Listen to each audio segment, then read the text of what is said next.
Okay, hello everyone. In this video I will actually explain you how the Ethernet collision detection algorithm will work, which is part of the Ethernet protocol. So by the end of this video you will understand this float diagram completely. So let's just talk about our basic setting that we have. So let us assume one computer wants to transfer some data over the wire, and he is connected to another or more computers.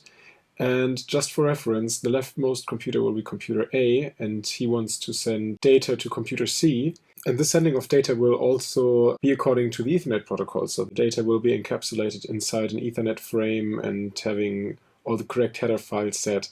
But what's also happening at this point in time is that computer B already started sending some data. And as we saw in the last video, there is some certain time that the computer B would need in order to occupy the entire medium.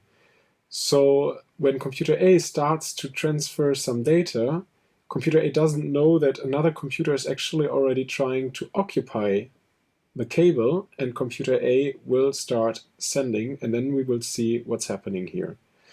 So computer A in the beginning will assemble a frame. And as we already know, an Ethernet frame can have up to 1518 bytes. And as we saw in the last video, it starts with the preamble, then there comes the destination and the source address, followed by the Ethernet type, and then there is the data payload, and at the end the checksum, all those things that I won't explain in detail anymore. All those together create the Ethernet frame. Then what we have is we have several counters. The first one is the attempt counter, and it's always been set to 1. The first thing that we do is we actually listen on the cable. Is some other host or station transmitting data right now? And again, I want to refer to our setting here. Even though computer B already tries to transmit some data, the wave hasn't traveled to our computer yet, so we cannot actually see that the data is there. So if the answer would be yes, which it is not, we would wait for a clock cycle and then ask again, is someone else still transmitting? But if the wire is free, and in our situation right now the wire actually is free, we just go out and try to transmit the first bit. And what you can see now is that the first bit is on the wire. And here in this moment, the time of the computers in our video are frozen because I want to explain this. As we saw in the last video, on a 100 Mbit Ethernet device, sending one bit will make 3 meters in the wire within 1 clock cycle. And what's happening then is that this bit is on the wire, it's not arrived at any computer yet. The other bits are also in this clock cycle moving closer towards computer A.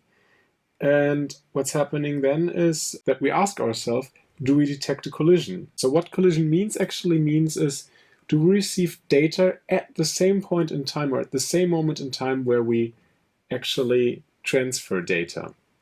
And as you can already see is the answer will be no, because there is no collision yet that we can measure at our computer. So you go to the next step of the diagram and you ask yourself, am I finished? So at this point in time, a clock counter is at 1 right now, and we have 1 bit transmitted or put on the wire.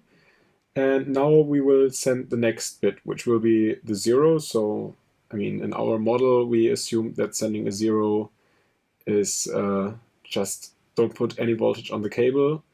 And again, we do this for 1 clock cycle. The clock cycle counter is 2 now, and we have 2 bits of information that we put on the wire. Again, we ask ourselves, do we detect a collision or not? And since the data from computer B has not arrived, we didn't detect a collision, and we put the next bit of information on the cable.